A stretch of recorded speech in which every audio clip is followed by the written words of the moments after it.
కూడా తప్పకుండా ఒకసారి ఇలా ట్రై చేయండి. మీకు ఎలా వచ్చిందో కామెంట్ అయితే చేయండి ఫ్రెండ్స్. ఇదండి ఇవాళ బ్లాగ్. ఈ వీడియో కనుక నచ్చితే ప్లీజ్ లైక్ చేయండి, షేర్ చేయండి, కామెంట్ చేయండి, అలాగే లైక్ చేసి సపోర్ట్ చేయండి friends. Thanks for watching. Bye bye. ఇక్కడ నేను ముందుగా అయితే ఒక కప్పు ఓట్స్ అయితే తీసుకున్నాను. ఈ ఓట్స్ ని ఇప్పుడు ఒక బౌల్ తీసుకొని ఇంకా ఈ ఓట్స్ ని అయితే ఇందులోకి వేసుకుంటున్నాను. ఇంకా ఈ ఓట్స్ మునిగే వరకు అయితే వాటర్ అయితే వేసుకోవాలి. ఇలా మునిగే వరకు వాటర్ అయితే వేసుకొని ఇలా ఒకసారి స్పూన్ తోటి బాగా కలిపేసుకుందాం.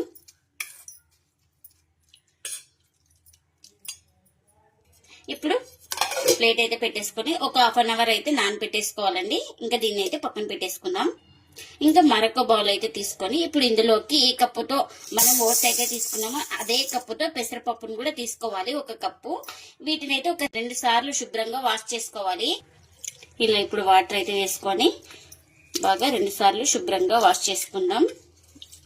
ఇలా 2 సార్లు శుభ్రంగా వాష్ చేసుకొని వాటర్ అన్ని వంపేసుకున్న తర్వాత ఇప్పుడు ఇందులోకి మునిగే వరకు మంచినీళ్ళు అయితే వేసుకోవాలి.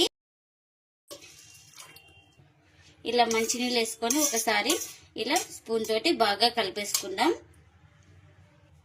ఇంకా ఇప్పుడు దీనిపైన ఒక ప్లేట్ అయితే పెట్టేసుకొని ఇంకా దీన్ని కూడా ఒక హాఫ్ అన్ అవర్ అయితే నానబెట్టేసుకోవాలి పెసరపప్పును కూడా. ఇంకా ముందుగా ఒక కడాయి అయితే తీసుకొని కారానికి తగినంత మిర్చి అయితే వేసుకోవాలి. అలాగే ఇందులోకి ఒక 5 వెల్లుల్లి రెబ్బలు కూడా వేసుకోవాలి. ఇంకా ఇందులోకి చిన్నగా కట్ చేసుకున్న 1 ఇంచు అల్లం ముక్కలు కూడా వేసుకోవాలి. ఇంకా ఇప్పుడు ఇందులోకి 1 స్పూన్ దాకా ఆయిల్ అయితే వేసుకోవాలి.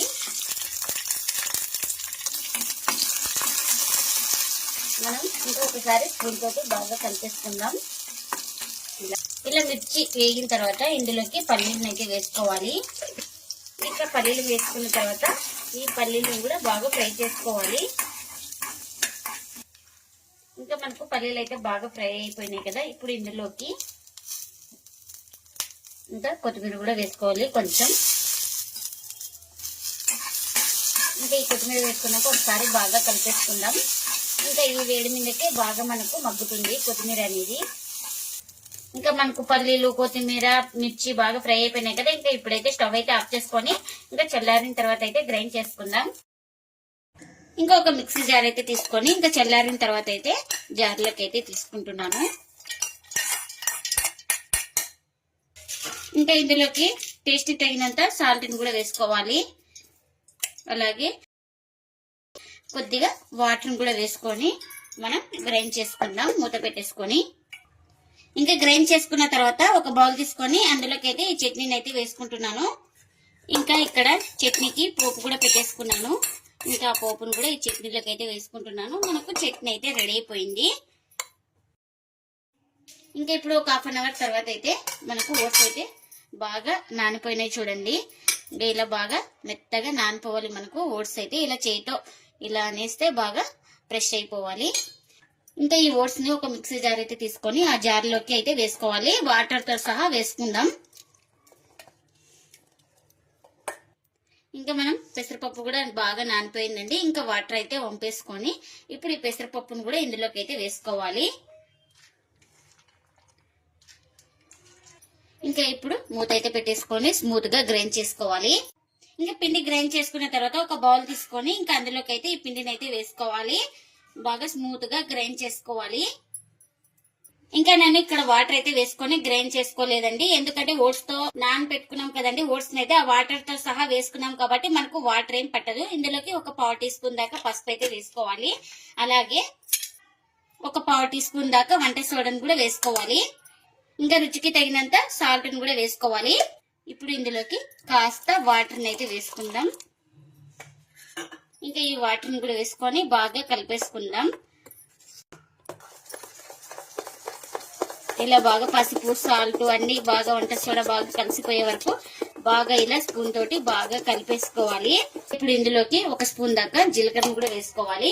అలాగే ఒక చిన్న క్యారెట్ అయితే ఇలా తురిమేసుకొని వేసుకుంటున్నాను నేను ఇక్కడ. ఇంకా ఇప్పుడు ఈ క్యారెట్ ను కూడా వేసుకొని ఇంకా పిండి మొత్తాన్ని బాగా కలిపేసుకుందాం.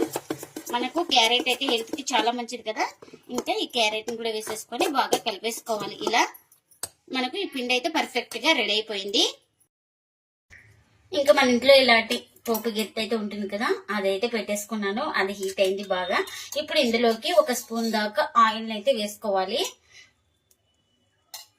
ఇంకా ఆయిల్ కూడా హీట్ అయిందండి మనకు.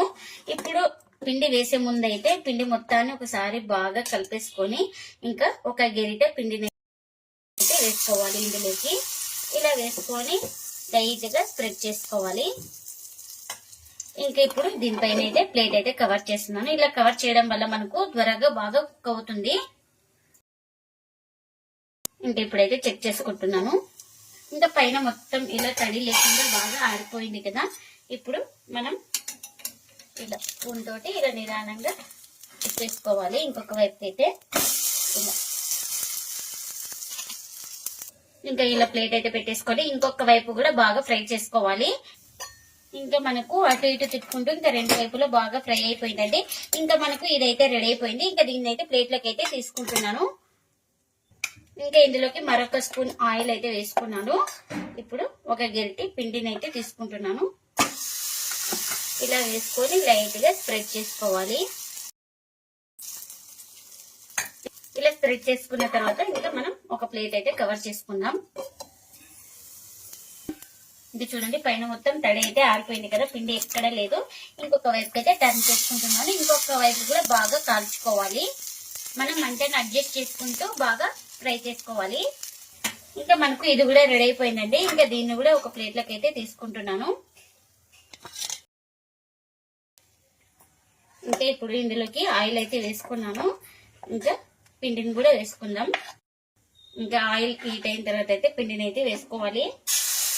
ఇంకా ఇలా ఒక గరిటె పిండిని అయితే వేసుకొని ఇలా లైట్ గా స్ప్రెడ్ చేసుకుందాం. ఇంకా ఇలా స్ప్రెడ్ చేసుకున్నాం కదా, ఇంకా ప్లేట్ అయితే పెట్టేసుకుంటున్నాను. ఇంకా ఇక్కడ మనం కాల్చుకునేటప్పుడు అయితే ఈ బందోసని అయితే ఇంకా మీరు ఆయిల్ ఇష్టం లేని వాళ్ళు గీ గానీ బటర్ గానీ ఏదైనా వేసుకొని చేసుకోవచ్చండి. ఇంకా అటు ఇటు తిప్పుకుంటే ఇది కూడా మంచిగా ఫ్రై చేసుకున్నానండి. ఇంకా అన్ని ఇలానే చేసుకోవాలి. ఎంతో టేస్టీగా ఉండే ఓట్స్ పెసరపప్పుతో అయితే బందోస అయితే రెడీ అయిపోయిందండి. ఈ బందోస చాలా రుచిగా చాలా టేస్టీగా అయితే ఉంటుందండి. ఇంకా ఒక్కటి తింటే ఒక 2, 3 తినేదాకా అంత టేస్ట్ అయితే ఉంటుందండి. సూపర్ అంటే సూపర్ ఉంటుంది. ఇంకెప్పుడు ఒకే రకం ఇడ్లీలు దోశలు కాకుండా ఇలా వెరైటీగా బందోస పెడితే పిల్లలు కూడా చాలా ఇష్టంగా తింటారండి. అంత టేస్టీగా అయితే ఉంటుంది. మనం ఈ బందోసకి సాస్ తో గానీ చట్నీతో గానీ ఏదంతా సర్వ్ చేసుకున్నా చాలా రుచిగా ఉంటుంది. ఇంకా ఈ బందోసలు అయితే ఇంటిల్లిపాది ప్రతి ఒక్కరికి నచ్చుతుందండి. అంత టేస్టీగా అయితే ఉంటుందండి. మీకు చూపిస్తున్నాను చూడండి. లోపల వరకు చాలా బాగా ఫ్రై అయిపోయిందండి ఈ బందోస అయితే. చూడండి, ఎక్కడ పిండి అయితే లేదు మనకు. ఈ బందోస చాలా రుచిగా ఉంటుంది. మీరు కూడా తప్పకుండా ఒకసారి ఇలా ట్రై చేయండి. మీకు ఎలా వచ్చిందో కామెంట్ అయితే చేయండి ఫ్రెండ్స్. ఇదండి ఇవాళ బ్లాగ్. ఈ వీడియో కనుక నచ్చితే ప్లీజ్ లైక్ చేయండి, షేర్ చేయండి, కామెంట్ చేయండి. అలాగే లైక్ చేసి సపోర్ట్ చేయండి friends. Thanks for watching. Bye bye.